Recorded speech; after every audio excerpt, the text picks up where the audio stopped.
भाजप सरकारच्या काळात 2018 साली जय किसान खासगी बाजाराला परवानगी देऊ नका असे पत्र सरकारला लिहिणारे आमदार अभय पाटील यांनी मंगळवारी जय किसान खासगी बाजाराच्या आंदोलनात सहभागी होऊन राष्ट्रीय महामार्ग बंद करा असे भडकाऊ भाषण केले।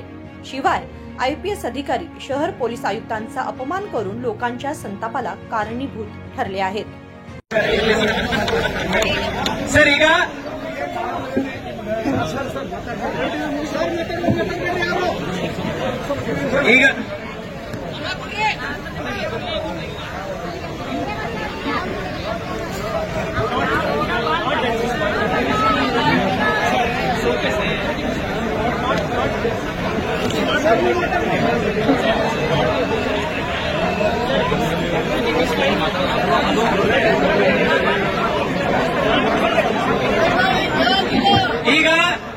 ಈಗ ಕೇಳಿಸ್ಕೊಳ್ಳಿ, ಎಲ್ಲ ರೈತ ಮುಖಂಡರ ಜೊತೆ ನಾವು ಮಾತಾಡಿದ್ದೀವಿ, ಎಲ್ಲ ಪದಾಧಿಕಾರಿಗಳ ಜೊತೆ ಮಾತಾಡಿದ್ದೀವಿ। ನಾವು ಒಂದು ದಿವಸ ತಗೊಳ್ತಾ ಇದ್ದೀವಿ। ಎಲ್ಲ ನಿಮ್ಮ ರೈತ ಮುಖಂಡರು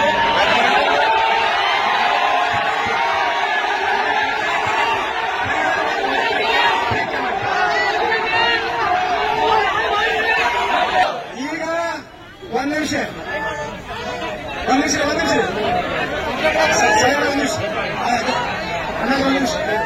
ಈಗ ಒಂದು ನಿಮಿಷ ಕನಸಾಗಬೇಕು ಬರ್ರ ಕನಸಾಗಬೇಕು। ನಾವು ವಾಗ್ವಾದಕ್ಕೆ ಇಳಿದಾಗಿ ತಗದಲ್ಲ, ವಾಗ್ವಾದಕ್ಕೆ ಇಳಿಯಕ್ಕೆ ಬಂದಿಲ್ಲ। ನಮ್ಮ ಕೆಲಸ ಮಾಡಿಕೊಡಿ ತಿಳಿಸಲ್ಲ, ಇಂಗ್ಲಿಷ್ ಕೇಳಲ್ಲ। ನಮ್ದು ಯಾರಿಗೆ ಕೇಳಲು ಒದ್ದಾಡಕ್ಕೆ ನಾವೇ ಬಂದಿಲ್ಲ। ನಮ್ದು ಕೆಲಸಕ್ಕೆ ಆಗ್ಬೇಕು, ರೈತರಿಗೆ ಕೆಲಸ ಆಗ್ಬೇಕಪ್ಪ ಅಂತಂದ್ರೆ ಈಗ ನಾವು ಕೇಳಂತ ಕ್ವಶನ್ಗೆ ಸಾಹೇಬರ ಉತ್ತರ ಕೊಡ್ಬೇಕು।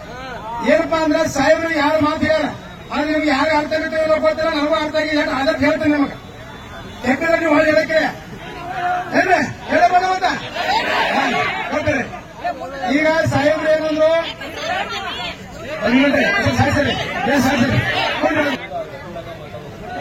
खासगी बाजारातील व्यापाऱ्यांना समजावून सांगण्यासाठी गेलेल्या शहर पोलीस आयुक्त भूषण बोरसे यांना मान मर्यादा आहे का तुम्हाला अशी आरोळी ठोकत हात वर करून अपमानित केले।